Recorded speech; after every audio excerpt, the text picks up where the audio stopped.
রাজশাহী কি সেটা আমি জানি না, বগুড়া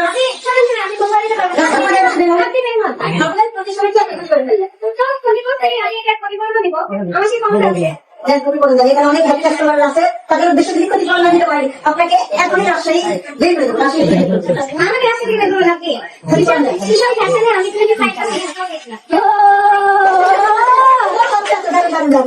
ধন্যবাদ। তাহলে আপনারা চলে আসবেন শ্রীকান্ত ফ্যাশনে, 13 তারিখ পর্যন্ত এখানে ডিসকাউন্ট চলবে। রাজশাহী স্বচ্ছতা অনেক ঠিক করতে পারে আর বলতে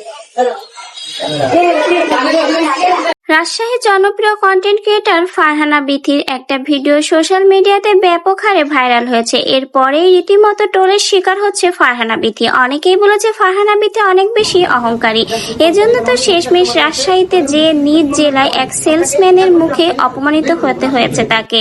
সেলসম্যান তাকে দোকান থেকে ঘাড় ধাক্কা দিয়ে, এমনকি রাজশাহী থেকেও ঘাড় ধাক্কা দিয়ে বের করে দেওয়ার হুমকি দিয়েছে। রীতিমতো এই ভিডিওটা যখন সোশ্যাল মিডিয়াতে প্রকাশিত হয় তখন অনেকেই কিন্তু ফারহানা বিথিকে অপমান করেছে, বলেছে অতিরিক্ত অহংকারের জন্যই আজকে ফারহানা বিথি এই অপমানের শিকার হয়েছে।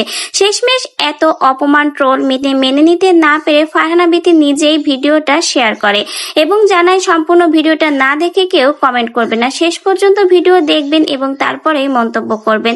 তো ভিউয়ার্স, এটা ছিল একটা প্রমোশনের ভিডিও। কোনো ব্র্যান্ডের প্রমোশনের জন্য ফারহানা বিথি রাজশাহীতে গিয়েছিল এবং সেখানে করা এই ভিডিওটা কিন্তু সোশ্যাল মিডিয়াতে ব্যাপক হারে প্রকাশিত হয়। সেখানে দেখা যায় ফারহানা বিথি কিন্তু সেলসম্যানের সাথে তর্ক বিতর্কে জড়িয়ে পড়ে এবং শেষ পর্যায়ে কিন্তু বোঝাই যায় যে দোকানের প্রমোশনের জন্য এবং এই দোকান থেকে যদি কোনো জিনিস পারচেস করা হয়, মানে কোনো প্রোডাক্ট পারচেস করা হয়, তাহলে 25% ডিসকাউন্ট থাকবে। ডিসকাউন্টের জন্যই কিন্তু এই ভিডিওটা করা। শেষমেশ ফারহানা বিথি নিজেই কিন্তু ভিডিও সম্পর্কে সব ক্লিয়ার করে, কারণ সে হয়তোবা এত অপমান এত ট্রোল নিতে পারছিল না, তাই নিজেই ভিডিওটা শেয়ার